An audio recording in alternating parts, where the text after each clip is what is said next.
The question says 3 charges lie on a straight line at 3 microcoulomb at x equals 0, minus 4 microcoulomb at x equals 0.3, and 2 microcoulomb at x equals 0.5 meter. The net force on the 3 microcoulomb charge is what? So this is a diagram I have put up. This is a line, and these are the charges lying on the line. So this first charge is lying at 0 meter. Of course, this length is in meters, right? So the minus 4 microcoulomb is lying at position 0. You see, this is increasing.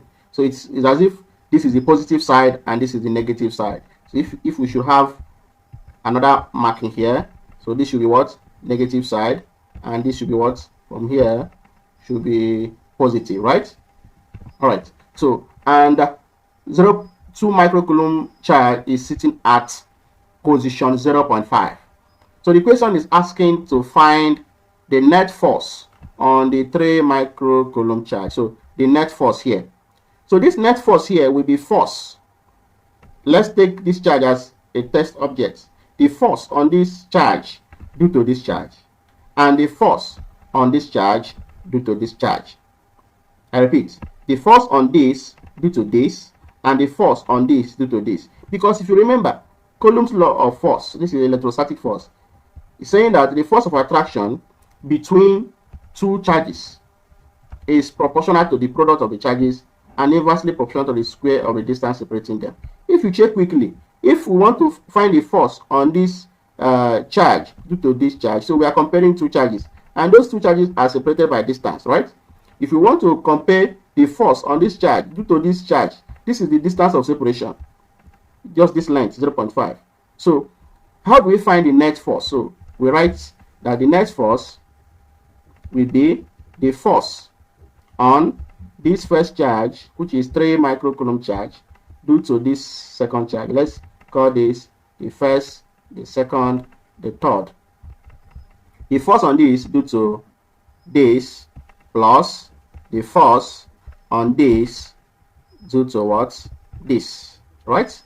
So it means that we now write F12 to be, of course, remember that this K is electrostatic constant, and the value is, so this is 9 times 10 to the power of 9 Newton meter square per Coulomb square. So this is a constant, and we should take note of that. So this now will be K, which is a constant. This is Q1, Q2 upon R. In this case, it will be R, 2 square. So that is the distance separating the two charges we are considering. In this case now, the distance between this and this. So this is 0.3 minus 0, and it is what? 0.3. So we have that. This is 9 times. Q1 is 3 microcoulomb. So we have 3 micro is this times. Q2 is minus 4 microcoulomb. So what we are considering here is just the magnitude of the force, right? So we have this as 4 times 10 to the power of minus 6 upon the distance of separation is 0.3 square. So once you do this math, you have that F12 is, so you have that F12 is 1.2 Newton. So we write it this side. This is F12. This is 1.2 what? Newton. Let us find F13. But before we find F13, somebody would want to ask, what is the actual direction of the motion of this force? You see that this will be, look at, this is positive, negative. So the force that exists between this should be an attractive force. It's like this force is pulling this test object near it. So it's an attractive force, and it's pulling it towards the positive side, because we have taken that from this 0 up is positive. So that's why the force between this first charge and the second charge is positive, right? Here will be F2. It is pulling this, is an attractive force towards this positive side. That's why we have the positive, right?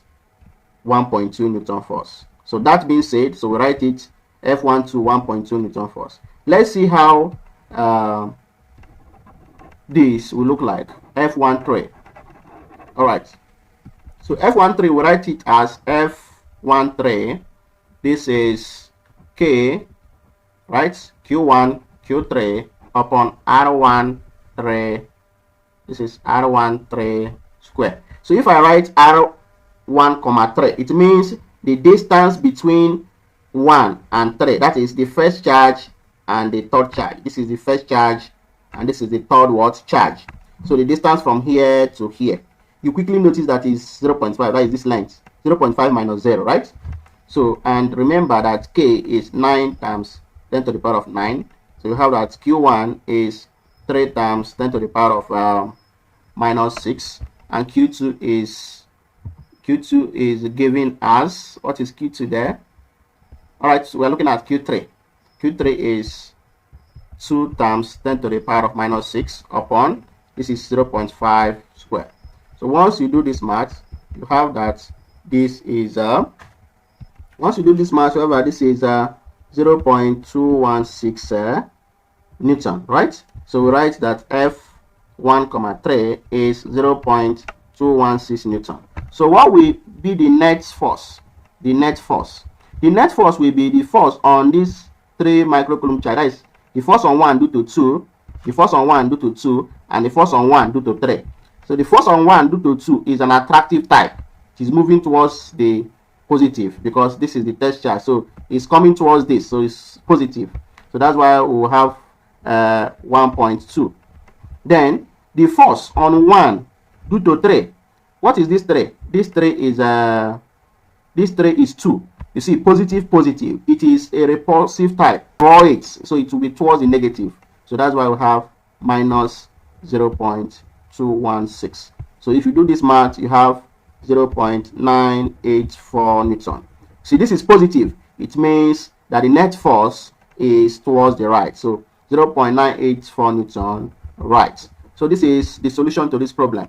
So if one is given a different question altogether, understanding this will help you solve any type of problem. All right, let's solve another problem.